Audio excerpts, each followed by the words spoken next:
Hello and welcome to Bringing Education Home. I'm Herb. And I'm Christina. Together, we are bringing you ideas about education, entrepreneurship, and relationships that are both inside and outside the box. If you like the show, be sure to follow Christina on Facebook. And leave us a review on your favorite podcast platform. Today, I have the pleasure of introducing to you Jen Bruce. I met Jen on my journeys through Being True to You. She was teaching a class on nutrition and gut health, and she was basically the resident kind of expert on ibogaine, which was a treatment that I was soon to be going through. And so I reached out for my second experience through Jen. I got my nutrition in order. She helped me through the experience, helped me integrate afterwards. And then I took on an even greater nutrition course through her. My wife was so impressed with the work that we did just through the first treatment that she joined me on the diet. Like right at the last minute, she goes, okay, well, I'll join this through you too. And it's helped both of us tremendously. It's changed a lot of our lives. It's made everything, and even the stressful situation that we've been going through lately, so much easier to deal with, just being so centered. And we have a lot of where we're at now. We have the pleasure of thanking Jen for how far we've got and how stable we are. So with that introduction, Jen, would you like to tell our audience a little bit about yourself? Yeah, hi, thank you so much for having me. And I'm so glad to hear that you're feeling so much better. And I think it's just a testament to what's possible for every single person, because our human bodies are the same. I am a functional medicine practitioner. And for those of you who are not familiar with functional medicine, it's a biology-based, scientifically backed approach to health and wellness. Much of it's prevention, but also in that system of medicine, we look at the whole person, body, mind, and spirit. And we have a different relationship with symptoms than the allopathic or Western model may have, in the sense that we look at those as information and the way that the body speaks and tells us what it needs. And rather than suppressing symptoms, we go in and we heal the biological roots throughout the different systems in the body. And so within that group within that modality of healing practices, my area of expertise is mental health, trauma recovery, and addiction recovery. And what motivated me to go into this line of work is that I'm in long-term recovery from alcohol use disorder. I come from a long line of family where alcoholism was present, depression, anxiety, and ultimately unhealed PTSD. I also come from a long line of veterans. And I got sober almost 13 years ago. I did all the things that we do. But I noticed that a lot of my friends and my peers in the recovery world were raised in sober homes, and the approaches that were available to me didn't seem to be preventing a lot of this stuff transpiring in children. And it was my mission once I became a mother, is to do everything I could in my power to prevent my daughter from falling into what I thought at the time were genetically ingrained issues in my family that really couldn't be avoided. But through so much of my self-healing, my education, my experiences, I've come to find out that it's not the genetics, it's the environment. And the environment starts at the cellular level with the food that we eat. And so my focus within functional medicine is nutrition and lifestyle medicine. And I really do have my 9-year-old little girl to thank for my journey through healing myself, educating myself, and now helping others do the same. That is so wonderful, and so good that you have someone to encourage you, your little one, to help keep you going and learning more and more all the time. Yeah. So we're going to be helping a lot of parents who are going to be pulling their children out of school. So as pulling their children out of school, they're going to be very used to the Western diet and used to the way of eating that the schools teach, provide those kind of standards. What would be a great starting place, a starting point for parents who are starting to bring their kid out of school, out of that, to start giving them proper nutrition? Where's a great place to start so that it's not like A big shock to totally the system. disruptive as well Yeah. as everything else. It's like, oh, you're totally changing everything. Where's a good place for the parents to start with the And children? it's such a beautiful place to start. And that was the reason I pulled my daughter out of public school after first grade, and seeing the immense dysregulation that she was experiencing. And then I discovered how they were feeding the kids at school, which was in just opposition to everything I was doing at home.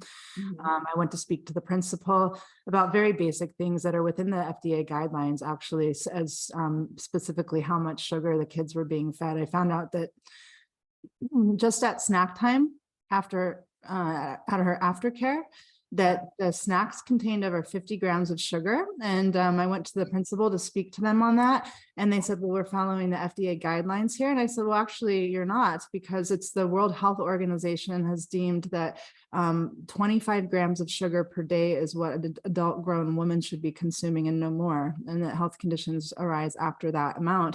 And, I realized that it was going to be such an uphill battle to change the system. So we decided to take her out, and she's in a hybridized homeschool in school program now at a Waldorf school where we live. But the reason I selected that school wasn't because of the Waldorf education, but it's because they had a wellness policy in place, which they stick to. And that changed everything. And so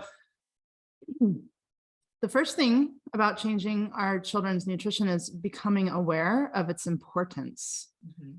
Becoming aware of its importance, and the connection that's most powerful with young children to recognize the importance of nutrition is their emotional state and their ability to focus and learn. And nutrition is foundational for that. So it's not only what the children are eating, but when they're eating. And so what I found in public school was that, kids can be picky eaters and this and that, but they had kind of lunch and recess and all these things combined. And there just simply isn't enough staff to enforce that the children eat their food when it's time to eat. They were kind of let go. And if they wanted to eat, they could. And if they didn't want to eat, they'd just go off to recess. I found that my daughter's lunch was coming home still full. And I was like, well, that's interesting. And I found out at her particular school that in the cafeteria, they had free range to take as many chocolate milks as they wanted to at each break. And I went into the school and had a $95 tab. And I was like, what is this? And, chocolate milk has as much sugar in it as a soda. Yes, it does. So, yeah. And the yogurts that are being served have as much sugar as a soda. The granola bars are full sugar. They're candy bars with oats in them and have sometimes even more sugar than a candy bar would have. And then I also found, and this is very normal, but they were giving rewards in the classroom for behavior with candy starting at 9:30 in the morning, which is actually promoting disordered eating. I was the only one that found this to be a problem. But what first alarmed me was her lunches were coming home full. And she was in an emotional meltdown at the end of almost every school day. And at first I just thought it was her adjusting to being in public school. But what I came to realize later, and this is the connection between proper nutrition and emotional regulation, is that keeping the child's blood sugar balanced, and this goes for everybody, is vitally important for cognition, for executive function, and for staying in our prefrontal cortex aspect of our section of our brain where our decision-making skills lie, our emotional regulation, our ability to learn new things. And in order for that to be in place and be activated, the brain needs enough energy in order to function. And the brain requires a tremendous amount of energy, pound for pound. It's the most in the body. And unless we're on a ketosis diet, which would not be recommended for most children unless there's a severe health issue at hand, the brain uses glucose, which is blood sugar, for fuel. So when we're on a high carbohydrate, high sugar diet, if we're starting our kids off in the morning with a yogurt that's supposed to be healthy, but has in fact as much sugar in it as a soda, if we're having sugary cereal, all of these things give really quick bursts of energy, but what goes up must come down, and our body is designed to stay in homeostasis. So if there's too much sugar, which also leads to insulin resistance over time, and it's the reason that the number one cause of disease in the United States is diabetes, or it's obesity related. It's blood sugar dysregulation and insulin resistance, but it also plays into our ability to focus, because when we get these big bursts of sugar-based energy, the body's going to overclear the sugar from the body and the blood sugar will drop too low. It's like lighting alcohol. It's just going to go really fast and then go out. It's quick burning fuel. And so when our blood sugar drops too low, and this happens in our kids, one of the liver's many jobs is to store sugar called glycogen. And when signaled that the blood sugar has dropped too low, it becomes an emergency state in the body, because the brain registers as I'm not going to survive because I don't have fuel, that in order to release the sugar that's stored in the liver, adrenaline is released. Adrenaline is released. So that creates anxiousness, that creates anger. You know, you can think of fight or flight. If something is threatening, that adrenaline is going to create that feeling in the body. And then when our brain doesn't have the energy that it needs to, it's stimulated by adrenaline, which essentially puts us into fight or flight. We go back into our limbic brain, not our prefrontal cortex, and that's where our survival mechanisms and our emotions take hold. And so this will look like in a child, it may look like ADD, ADHD. It may look like emotional dysregulation. It may look like tantrums. It may look like goofing off in class. It may look like, you know, crying and not being able to handle anything. And then what happens is these children are diagnosed with ADD, ADHD, and they're put on medication, which is one molecule off of methamphetamines. And we wonder why we have such a drug problem in our country. Wow. That's wow. You just gave us such an incredible amount of information. Absolutely amazing. I came up with so many questions that they all just washed each other away, but all I could think about was over the years of you teaching and me coming in at the different classes, the goldfish snacks, the little crackers, the kids would start to crash, you give them some crackers. And so, it wasn't that we were. As a teacher of 27 years, I was doing my best to try to keep those kids regulated. But again, I didn't have the information I have now about what was a really good thing, and I couldn't control what they were given. So I encouraged healthy snacks like cheese and crackers or something more healthy, or at least what we thought was healthy. Or what we thought was healthy at the time. But wow, that is just amazing, because now I can also go back in my memories and look at the kids in my classroom and those different reactions and those different activities and things that I was wondering why this kiddo was acting like this, or why this kiddo was at this certain time of day, like basically getting dysregulated and kind of like going off. And that makes so much more sense now. And I wish I would have had that information to help me be a little bit more educated back then. Yeah, and this would be great information for parents to have now, just any kind of parent, just so they can watch how their child reacts to different food. Which is why we brought you on our podcast. So, thank you. This has been amazing so far. So far. Wow. So if a parent were to start implementing this at home, like Herb kind of said, what would be some baby steps, some little steps after the recognition? And then you're not going to get a kid to go on like a low carbohydrate, sugar-free diet. And in fact, we don't want to.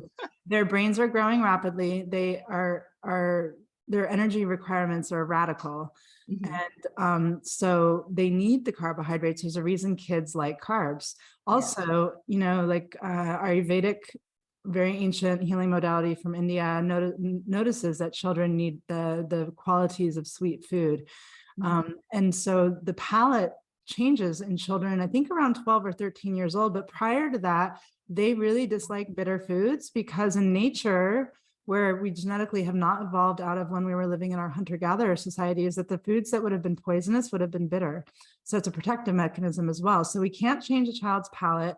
They need the carbohydrates. Their diet of a child is going to be much different than that of an adult. But what's been happening is that big food, and really the tobacco companies came in to manipulate the foods that we buy in the grocery store starting in the 1980s to be addictive. And the children are getting targeted more than anybody else. And so they know this about kids. So it's not the carbohydrates, it's the quality of the carbohydrates. And then we also want to always bring in protein and healthy fat, so that the carbohydrates drip slow. So with the alcohol metaphor of lighting the alcohol, big bang, and then it's out. If we take complex carbohydrates, high quality proteins, and healthy fats and combine them together, that's going to create a really slow drip fuel into the system all day long. That's steady, like an oil burning lamp that will burn for 18 hours, right? So that's the difference.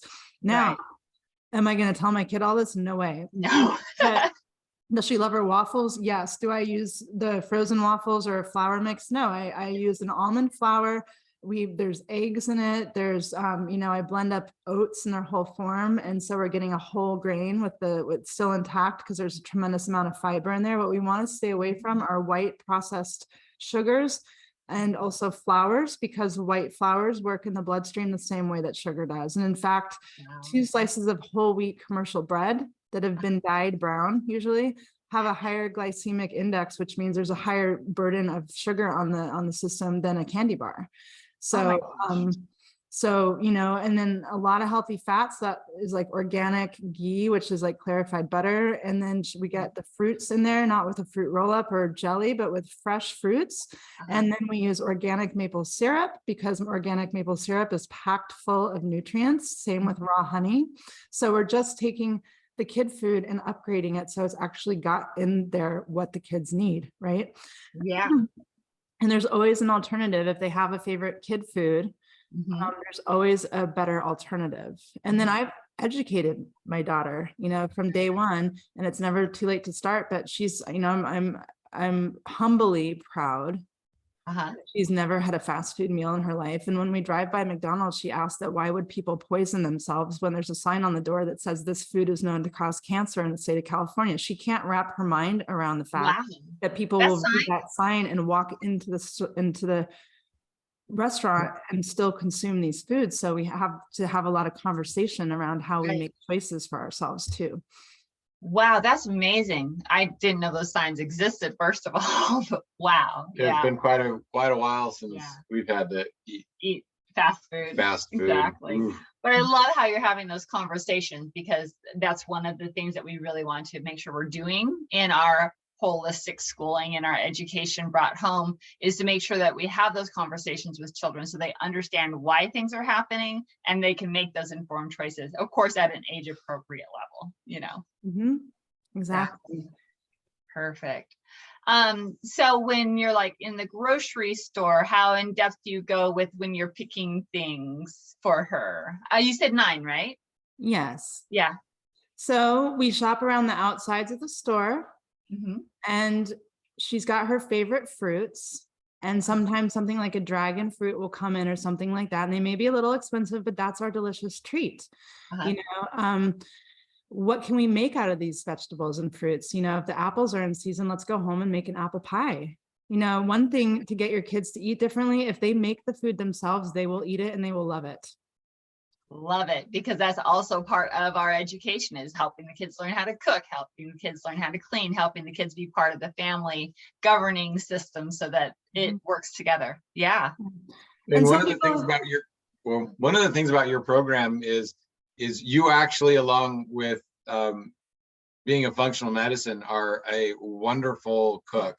And you gave us a recipe book when we went through the program, and the recipes are really good. It's really easy to stick to an eating plan when you get to eat enjoyable foods.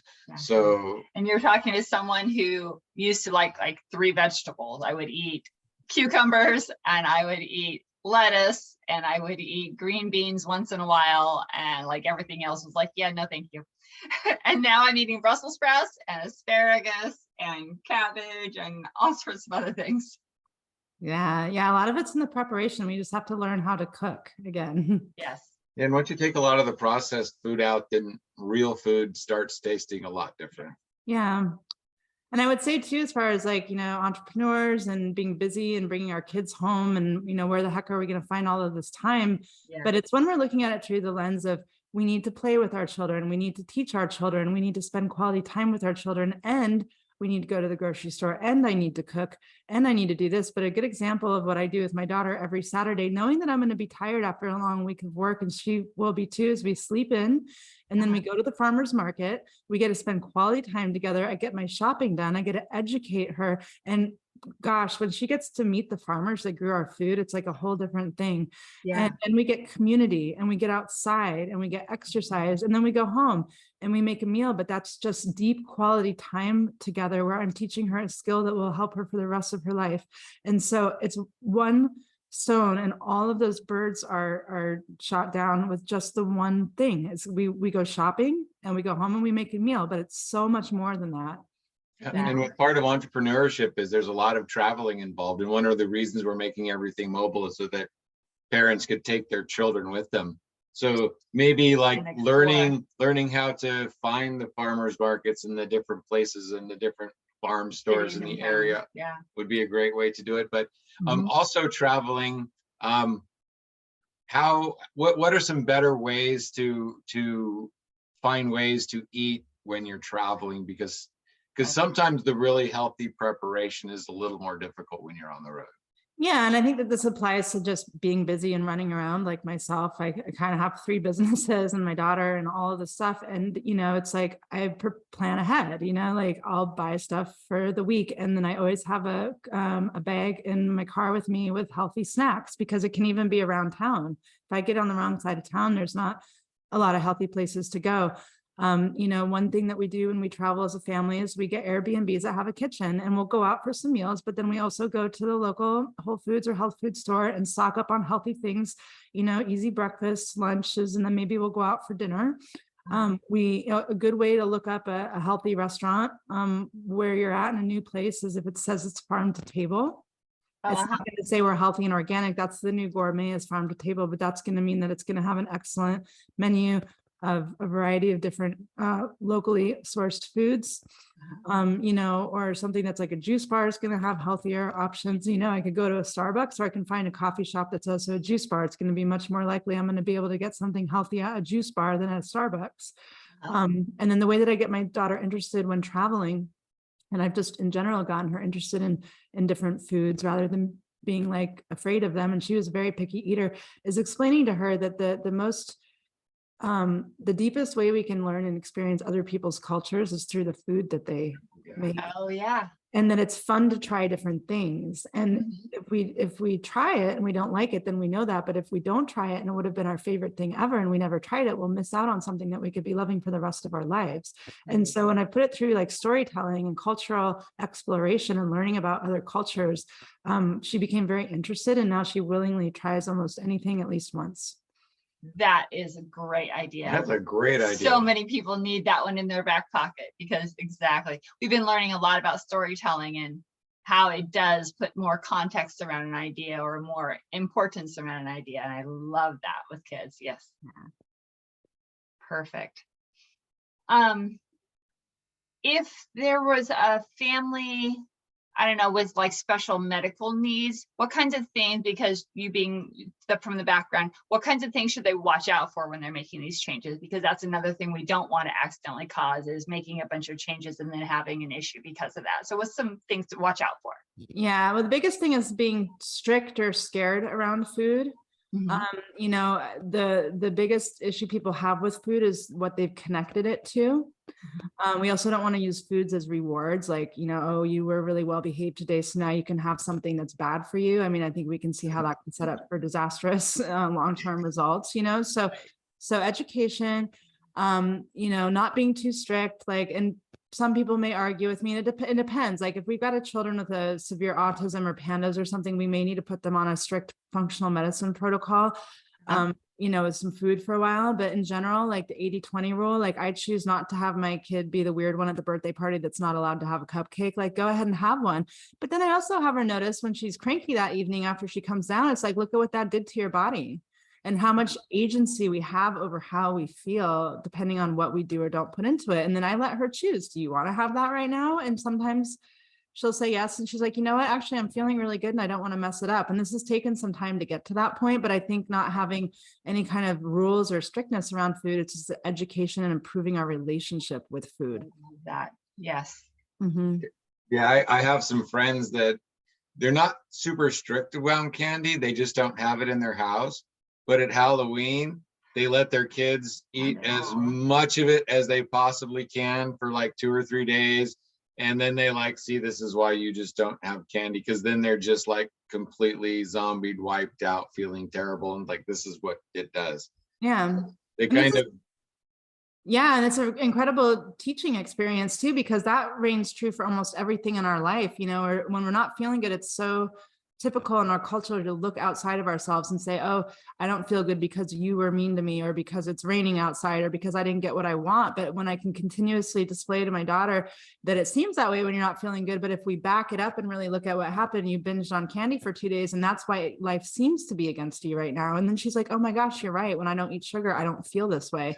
And that can translate into all areas of life. Like I want her, and through that, because pretty soon she won't be with me. Most of the time she'll be with her friends, and for her to be able to make the best decisions for herself, regardless of if everybody else around her is doing it or not. Exactly. And I love how you were just saying that track it back a few days, because a lot of people think that those kind of reactions or those kinds of effects happen immediately. But actually what you've been training us as well is that you can have eaten something 2 or 3 days ago, and it takes that long for your body to kind of react or have an issue with it. Yeah, and if you can take that back to, oh, it's something I eat, to this is why I'm feeling this way, then it can totally change how you go forward. Instead of, oh, I'm feeling this way, I need to eat this. Well, now it's like, oh, I ate that, I'm feeling this way, so I should watch what I'm doing. It totally changes the discussion with yourself if you can truly get a hold of that. Yeah.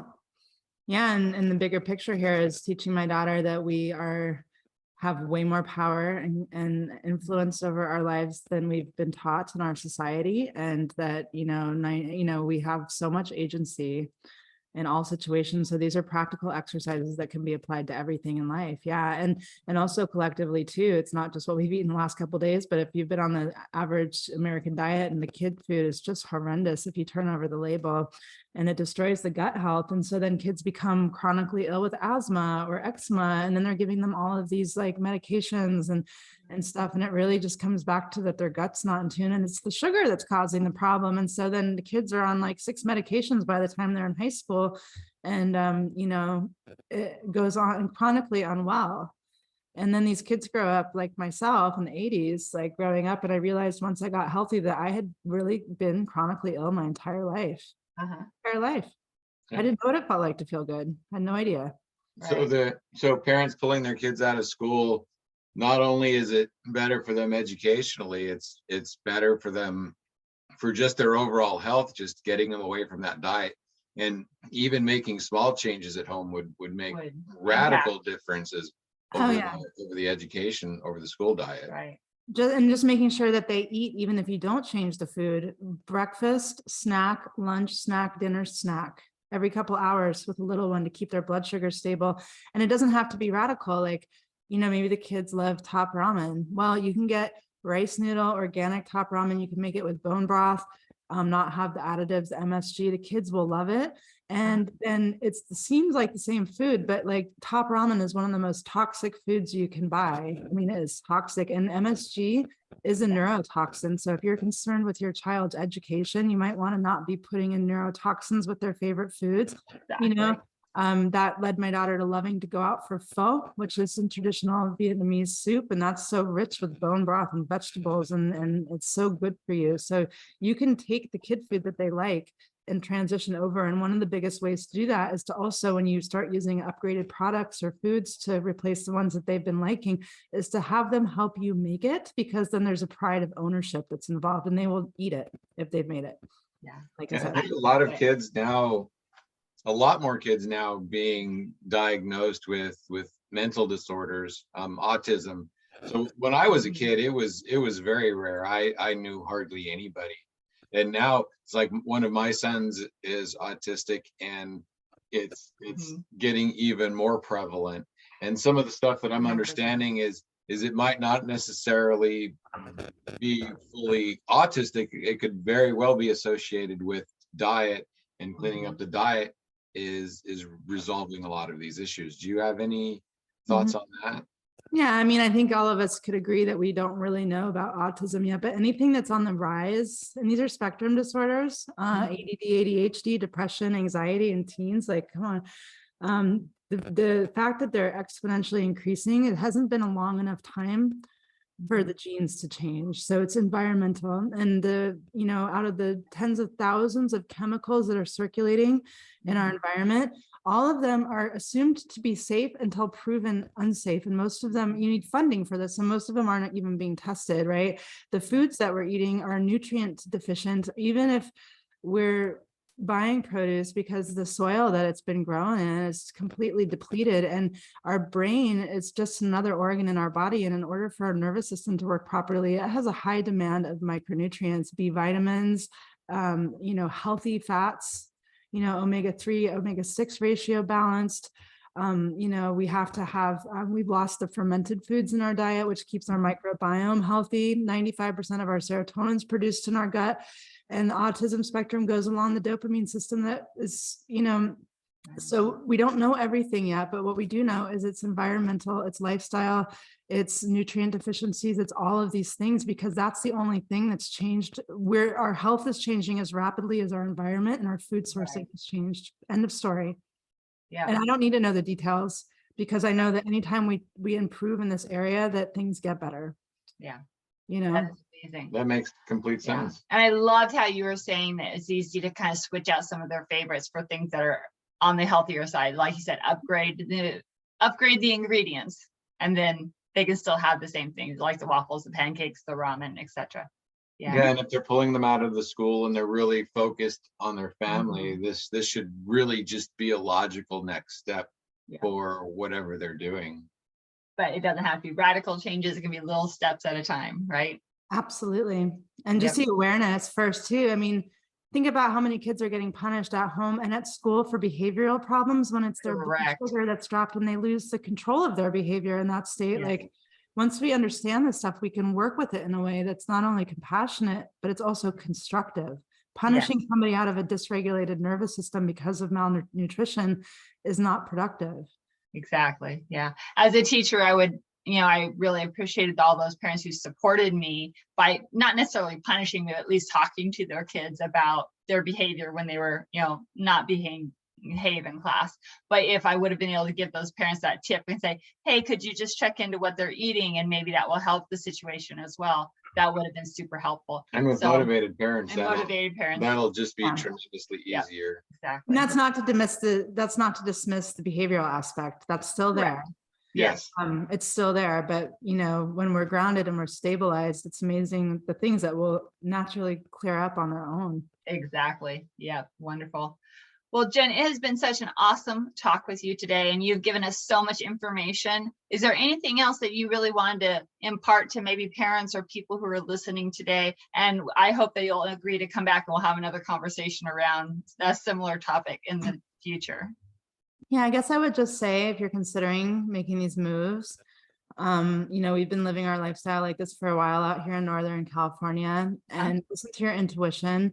The world is going to be continuously getting worse, not better. The systems that we have in place, all the way down to the food that we're eating, is not working. And that's why everybody is struggling.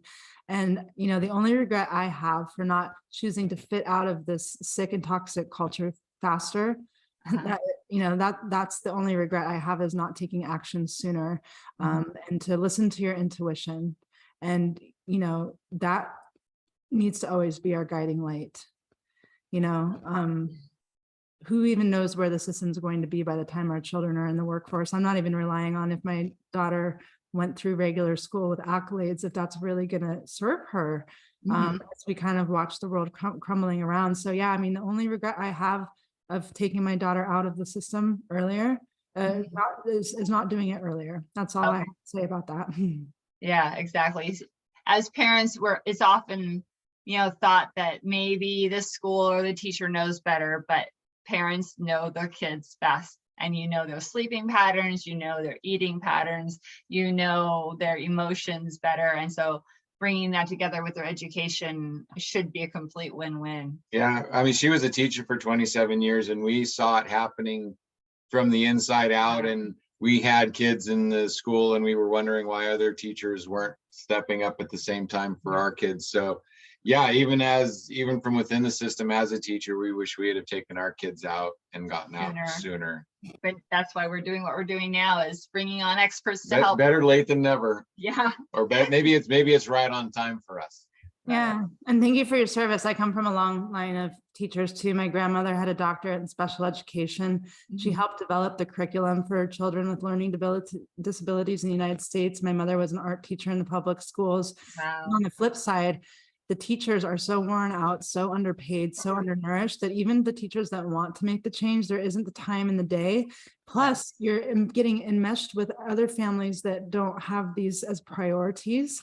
And Yes, so you can't implement these things unless you have full support from the parents. Right. exactly. And a lot of people aren't at that stage of their development in our society right now. So it's not going to change anytime soon. And there isn't one school that's going to be much different than the other. The funding, the mentality of our culture in today's world, it's just not there yet. Yep, Well, exactly. we will make sure to put your contact information down below. But Mhm. if people would like to get a hold of you, we'll let you say it. What's the best way to get a hold of you? Well, the easiest way is go to www.therecoveryreset.com, which is the website for my group online program for adults. But there's also a calendar to schedule a free discovery call with me there. I do a lot of other work besides the reset. So whichever item you want to talk to me about, that would be the easiest way to access my scheduling calendar.